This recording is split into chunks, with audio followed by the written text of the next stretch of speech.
최근 논란이 돼서 뉴스에 나온 곳들처럼 대부분의 사람들은 꼭 특별한 계기가 있어야만 장사가 망한다고 생각하시는데요. 절대 아닙니다. 또 개업하자마자 바로 순수익이 2천에서 3천 정도 벌기를 바라시는데 오히려 이런 가게가 망하기가 더 쉬워요. 그런데 더 무서운 게 뭔지 아세요? 사장님 본인들은 왜 망하는지 모른다는 거예요. 오늘은 가게를 망하게 하는 최악의 행동 3가지를 말씀드리고 그 해결책이 무엇인지 알려드리겠습니다.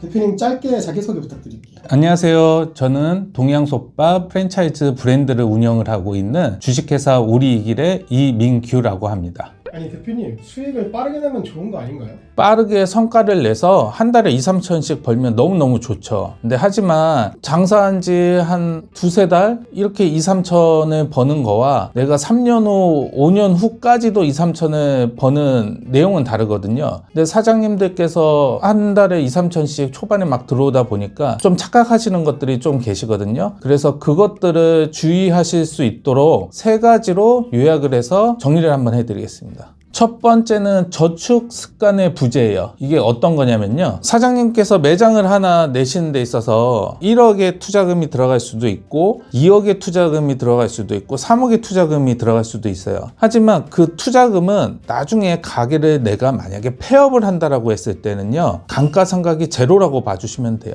오히려 폐업을 하는데 돈이 더 많이 들어요. 그래서 우리는 장사하고 장사가 잘 될 때 원금에 대한 부분에 있어서는 잘 저축을 해서 세이브를 시켜놔야 돼요. 그 후에는 이 장사가 영원할 거라고 생각을 하시는데요. 시장은 항상 변하거든요. 유행도 항상 변하고. 그래서 다음 스텝으로서 내가 어떤 거를 할 거라는 거에 대한 저축을 해야 돼요. 그러니까 원금 회수를 위한 저축과 내가 그 다음에 어떤 사업을 할 거에 대한 저축이 같이 이루어져야 되거든요. 그래서 2, 3천만 원씩 내가 수익이 지금 현재 나온다고 해도 나중에 5년, 10년을 바라봤을 때는요. 저축을 하지 않으면은 내가 그 5년, 10년을 버틸 수 있는 힘이 없다고 보시면 될 것 같아요. 두 번째, 출구 전략의 부재예요. 출구 전략의 부재는 어떤 거냐면요. 사장님께서 초반에 보증금을 내고 권리금이 있으면 권리금을 내고 그리고 인테리어 비용을 사용하시게 되잖아요. 그 3가지 비용을 사용하시게 되는데 나중에 사장님께서 또 다른 큰 사업을 하기 위해서 이 가게를 처분을 할 때가 돌아올 수도 있잖아요. 근데 그 처분을 할 때에 어떤 상태에서 내가 이제 처분을 하느냐가 되게 중요해요. 출구라는 거는 결국에는 가게를 양도양수한다는 건데 가게를 양도양수할 때는 매출이 안 나오는 가게를 양도양수하는 거와 매출이 잘 나오는 가게를 양도양수하는 거는 완전히 다른 거예요. 왜냐하면 권리금이라는 거는 바닥 권리금이 있고 시설 권리금이 있고 운영 권리금이라고 있는데 바닥 권리금은 이런 거예요. 홍대라고 치면 홍대 지하철역 전면이 보이는 가게, 그러면은 엄청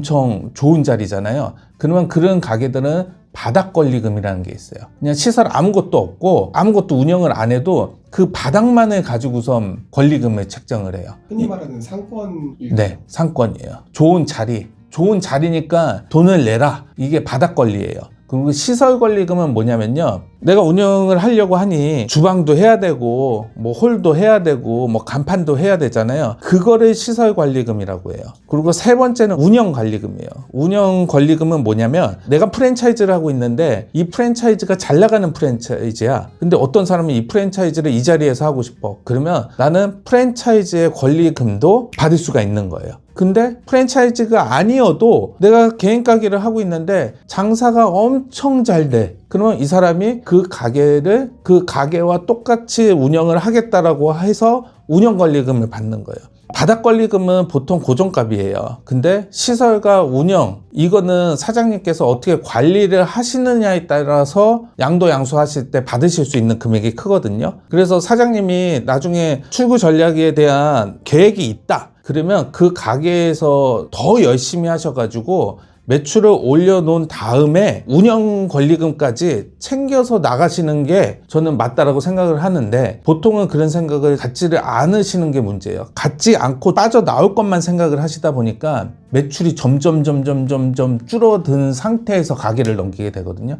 그러면 제값을 받기가 쉽지가 않습니다. 세 번째는 멘토의 부재예요. 멘토의 부재가 뭐냐면, 한 달에 2, 3천씩 벌기 시작을 하면 나 자신이 굉장히 잘하는 사람이라고 착각을 하게 돼요. 그러면 모든 일을 하는 데 있어서 쉽게 생각을 하게 되거든요.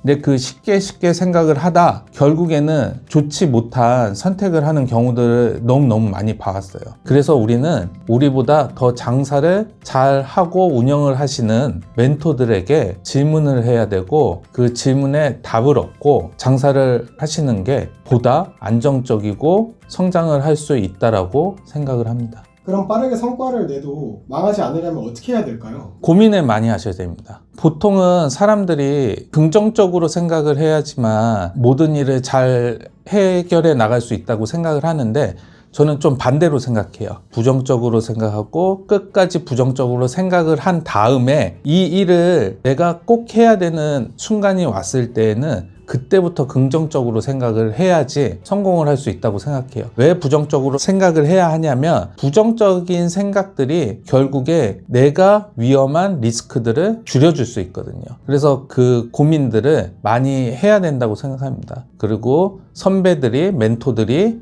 어려워했던 부분들 많이 이야기를 듣고 해결해 나가면서 내가 꼭 해야 되겠다는 마음이 섰을 때에는 긍정적인 마음으로 박차를 가해야 된다고 생각합니다. 일을 시작하기 전에는 좀 조심스럽게 보수적으로 생각을 하고 문제를 바라보다가 시작한 이후에는 긍정적인 마음가짐으로 하는 게 좋다고 말씀하시는 거죠? 딱 마음 먹었으면 그 부정적인 것들을 해결을 해 나가는 나의 긍정적인 마음이 있어야 되는 거예요. 근데 그 전에 생각을 해 놔야 된다는 거죠. 그리고 그 과정에서 좋은 멘토들이 있다면은 안정적으로 이제 사업을 할 수 있을 거라고 생각하시는. 보통 시작을 할 때 아무것도 모르면 그 부정적인 것들이 어떤 건지조차도 몰라요. 뭐 인력 관리나 뭐 물류 수급이나 어떤 것들이 발생될지 아무도 알 수가 없거든요. 근데 그것들을 겪은 멘토들에게 조언을 얻는 게 좋다라고 생각을 합니다. 대표님, 그러면 오늘 얘기해 주셨던 내용들 짧게 요약해 주실 수 있을까요? 오늘의 내용을 짧게 요약을 한다고 하면, 첫 번째, 저축의 부재. 저축은 원금 회수와 다음 내가 해야 할 사업에 대한 저축이 필요합니다. 그리고 두 번째, 출구 전략의 부재. 출구 전략은 결국에는 그 가게를 처분을 할 때 양도 양수할 때를 이야기하는데, 양도 양수할 때 장사가 잘 되는 가게를 만들어 놓고 양도 양수를 해라. 세 번째, 멘토의 부재. 내가 지금 현재 모르고 있는 리스크들에 대해 그 멘토와 상의를 하고 해결해 나갈 수 있는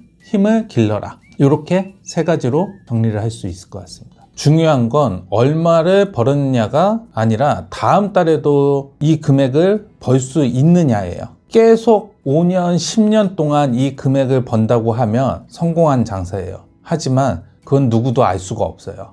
앞으로도 장사와 관련된 정보들 많이 공유해 드릴 테니까요. 영상이 도움 되셨다면 구독 부탁드리겠습니다. 행복한 하루 보내세요. 감사합니다.